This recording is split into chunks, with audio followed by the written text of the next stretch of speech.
3, Sarjana Terapan Keperawatan, ingin menjelaskan materi tentang perkembangan keperawatan di dunia yang ditugaskan oleh Dr. Nur Eli, SKP, MKes. Perkenalkan, nama saya Farhan Hakim dan dilanjutkan oleh sebelah saya. Saya Anidora Mayani, saya Jerza Fizilia Heriardi, saya Alia Husna, saya Dewa Salvadio Awanda, saya Nina Briliani, saya Andita Ladetama. Saya Muhammad Farhan Iswardi. Selamat menyaksikan. Sejarah perkembangan keperawatan di Indonesia. Baiklah, saya akan menjelaskan tentang perkembangan keperawatan di Indonesia. Perkembangan keperawatan di Indonesia terbagi menjadi 2 periode. Yang pertama adalah sebelum kemerdekaan dan kedua adalah setelah kemerdekaan. Sebelum kemerdekaan, ketika penjajahan Belanda itu, di dunia kesehatan sudah mulai diperhatikan, maka dibangunlah atau didirikan yang namanya Verpleegster, atau yang dalam arti bahasa Belandanya itu ya perawat, nurse, yang diambil dari orang pribumi untuk merawat orang-orang sakit. Masuk ke dalam tahap penjajahan Inggris di Indonesia tahun 1816 sampai 1842. Ketika Inggris menjajah Indonesia, perkembangan kesehatan semakin pesat terbukti dengan didirikannya salah satu adalah Rumah Sakit Santo Carolus, kemudian Rumah Sakit PGI Cikini, dan beberapa rumah sakit yang lainnya. Ketika perkembangan rumah sakit ini terjadi perkembangan rumah sakit, otomatis perkembangan keperawatan pada saat ini juga mulai naik dan berkembang juga sumedam tahap penjajahan Jepang tahun 1942 sampai 1945. Di sini masa kemundurannya terjadi karena dunia kesehatan sudah tidak diperhatikan lagi. Ketika dunia kesehatan juga diperhatikan, otomatis keperawatan tidak diperhatikan. Periode setelah kemerdekaan pada tahun 1949, di sini bidang kesehatan sudah mulai diperhatikan oleh pemerintah dan dibangun perlahan-lahan. Otomatis bidang keperawatan juga mulai dibangun. Tahun 1958 dibangun yang namanya Sekolah Guru Perawat, dan sekolah perawat itu setingkat SMP. Pada saat itu sudah diperhatikan, akhirnya mulailah keperawatan masuk dalam sebuah jenjang pendidikan di Indonesia, masuk ke dalam tahun 1962. Profesi keperawatan semakin dipandang lagi dan dibuktikan dengan didirikannya diploma keperawatan oleh Depkes RI pada masa itu. Jadi, artinya dunia keperawatan atau profesi keperawatan pada saat itu sudah dianggap profesi yang sangat dibutuhkan dalam dunia pendidikan atau dalam dunia kesehatan masuk dalam tahun 1974, di mana saat itu beberapa profesi orang-orang lulusan perawat sudah mulai banyak, dan ketika perawat yang sudah mulai banyak kakinya dibutuhkan sebuah wadah tempatnya. Jumpa perawat-perawat yang ada di Indonesia, dan demikian pada tahun 1974, tepatnya pada tanggal 17 Maret hari ini, dibangun dan didirikanlah yang namanya Persatuan Perawat Nasional Indonesia. Kemudian setelah itu, pendidikan perawatan semakin meningkat atau semakin menunjukkan kapasitasnya di dalam dunia kesehatan dibuktikan pada tahun 1985, di mana didirikan program studi ilmu keperawatan di Universitas Indonesia. Walaupun masih di dalam atau tidak dibawa ke Fakultas Kedokteran pada saat itu, tapi sudah cukup membuktikan bahwa keperawatan Indonesia sudah mulai berkembang, dan semakin berkembang lagi tahun 1995 didirikanlah Fakultas Ilmu Keperawatan di Universitas Indonesia yang terpisah dalam Fakultas Ilmu Kedokteran. Kakinya keperawatan berdiri sendiri, kalau yang tahun 1895 itu pada saat 1995 sudah berdiri sendiri sampai saat ini.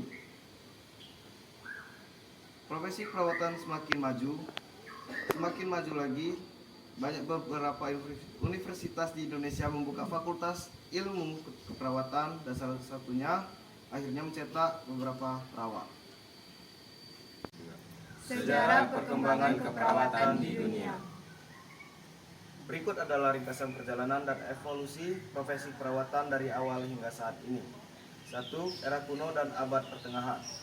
Zaman kuno, dalam peradaban kuno seperti Mesir, Yunani, dan Romawi, perawatan kesehatan seringkali dilakukan oleh anggota keluarga atau kelompok agama. Sedangkan abad pertengahan, perawatan mulai lebih terstruktur di bawah pengaruh agama, terutama oleh biarawan dan biarawati di Eropa.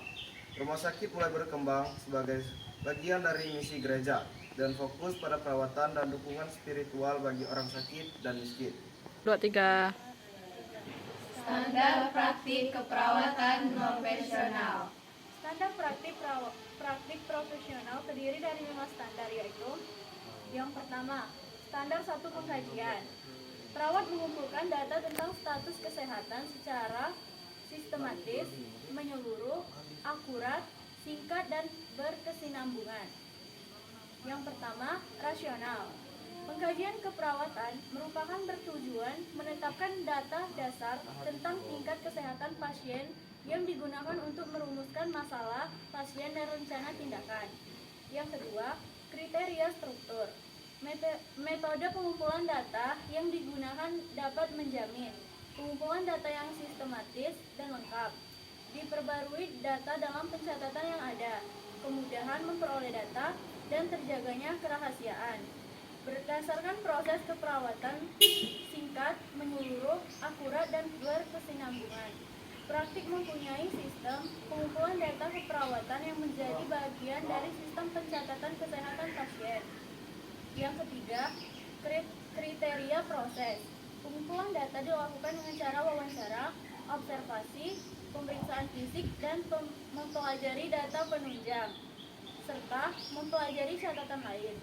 Sumber data adalah pasien, keluarga atau orang terkait, tim kesehatan, rekam medis, serta catatan lain. Yang keempat, kriteria hasil.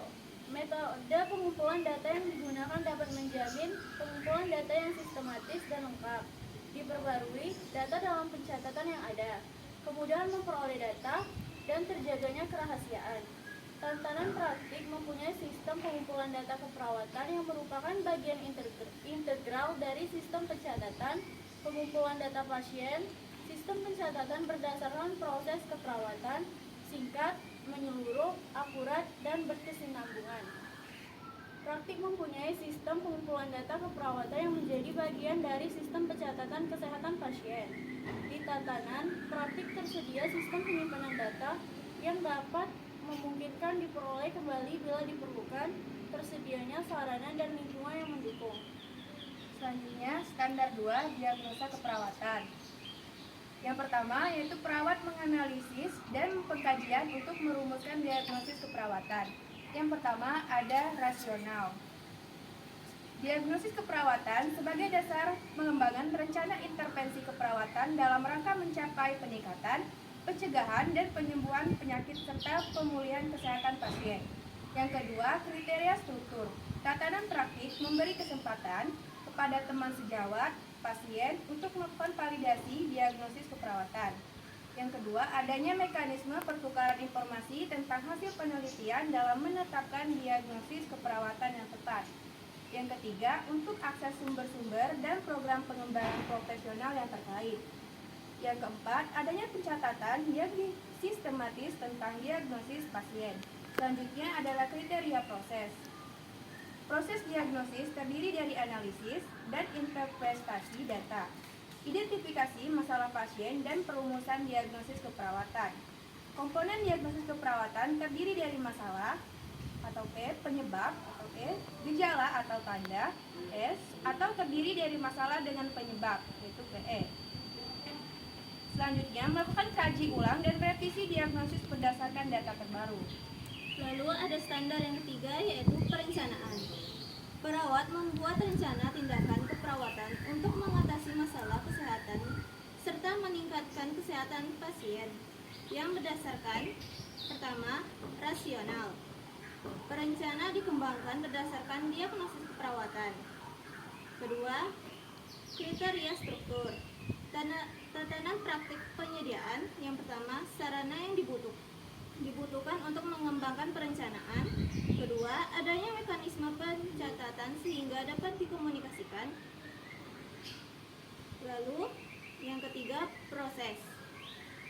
Pertama, perencanaan terdiri dari penetapan prioritas masalah, tujuan, dan rencana tindakan keperawatan. Kedua, bekerjasama dengan pasien dalam menyusun rencana tindakan keperawatan. Ketiga, perencanaan bersifat individual sebagai individu, kelompok, dan masyarakat sesuai dengan kondisi atau kebutuhan dari pasien. 4. Pendokumentasian rencana keperawatan.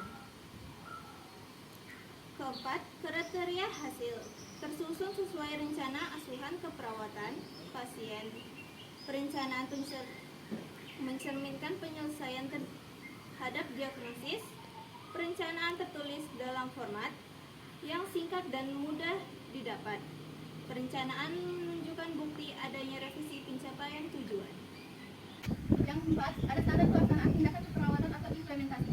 Perawat mengimplementasikan tindakan yang telah diidentifikasi dalam rencana asuhan keperawatan. 1. Perawat mengimplementasikan rencana asuhan keperawatan untuk mencapai tujuan yang telah ditetapkan dan partisipasi pasien dalam tindakan keperawatan berpengaruh pada hasil yang diharapkan. 2. Kriteria struktur tatanan praktik penyediaan. Yang pertama, ada sumber daya untuk pelaksanaan kegiatan. Yang kedua, pola ketenagaan yang sesuai kebutuhan. Yang ketiga, ada mekanisme untuk mengkaji dan merevisi pola ketenagaan secara periodik. Yang keempat, pembinaan dan peningkatan keterampilan klinis keperawatan. Yang kelima, sistem konsultasi keperawatan. Selanjutnya ada kriteria proses. Yang pertama, bekerjasama dengan pasien dalam pelaksanaan tindakan keperawatan.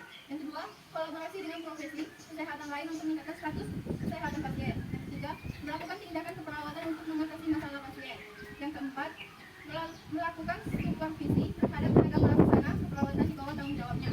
Yang kelima, menjadi koordinator pelayanan dan advokasi terhadap pasien untuk mencapai tenaga kesehatan. Yang keenam, menginformasikan kepada pasien tentang status kesehatan dan fasilitas-fasilitas pelayanan yang ada. Yang ketujuh, memberikan pendidikan kepada pasien dan keluarga mengenai konsep dan keterampilan asuhan diri serta membantu pasien memodifikasi lingkungan yang digunakannya. Yang kedelapan, mengkaji ulang dan merevisi pelaksanaan tindakan keperawatan berdasarkan respon pasien. Selanjutnya ada kriteria hasil. Yang pertama, terdokumentasi tindakan keperawatan dan respon pasien secara sistematis dan dengan mudah diperoleh kembali. Yang kedua, tindakan keperawatan dapat diterima pasien. Yang ketiga, ada bukti-bukti yang terukur tentang pencapaian tujuan. Selanjutnya, standar kelima yaitu evaluasi. Perawat mengevaluasi perkembangan kesehatan pasien terhadap tindakan dalam pencapaian tujuan sesuai rencana yang telah ditetapkan dan merevisi data dasar dan perencanaan. Yaitu ada 1. Rasional. Praktik keperawatan merupakan suatu proses dinamis yang mencakup berbagai perubahan data. Diagnosa atau perencanaan yang telah dibuat sebelumnya, efektivitas asuhan keperawatan tergantung pada pengkajian yang berulang. Yang kedua itu ada kriteria struktur. Ada 1. Tatanan praktik penyediaan, sarana dan lingkungan yang mendukung terlaksananya proses evaluasi. Yang kedua, adanya proses informasi yang dapat digunakan perawat dalam penyempurnaan perencanaan. Yang ketiga, adanya supervisi dan konsultasi untuk membantu perawat melakukan evaluasi secara efektif dan mengembangkan alternatif perencanaan yang tepat. Yang kedua itu ada kriteria proses, yaitu ada 1. Menyusun rencana evaluasi hasil tindakan secara komprehensif, tepat waktu dan terus menerus. Yang kedua, menggunakan data dasar dan respon pasien dalam mengukur perkembangan ke arah pencapaian tujuan. Yang ketiga ada memvalidasi dan menganalisis data baru dengan sejawat dan pasien. Yang keempat, bekerjasama dengan pasien, keluarga untuk memodifikasi rencana asuhan keperawatan. Yang kelima, mendokumentasikan hasil evaluasi dan memodifikasi perencanaan. Yang keenam, melakukan supervisi dan konsultasi klinik. Yang keempat itu ada kriteria hasil, yaitu ada 1. Diperolehnya hasil revisi data, diagnosis, rencana tindakan berdasarkan evaluasi. Yang kedua, pasien berpartisipasi dalam proses evaluasi dan revisi rencana tindakan. Yang ketiga, hasil evaluasi digunakan untuk mengambil keputusan. Yang keempat, evaluasi tindakan terdokumentasikan sedemikian rupa yang menunjukkan kontribusi terhadap efektivitas tindakan keperawatan dan penelitian. Kami akhiri. Wassalamualaikum warahmatullahi wabarakatuh. Terima kasih.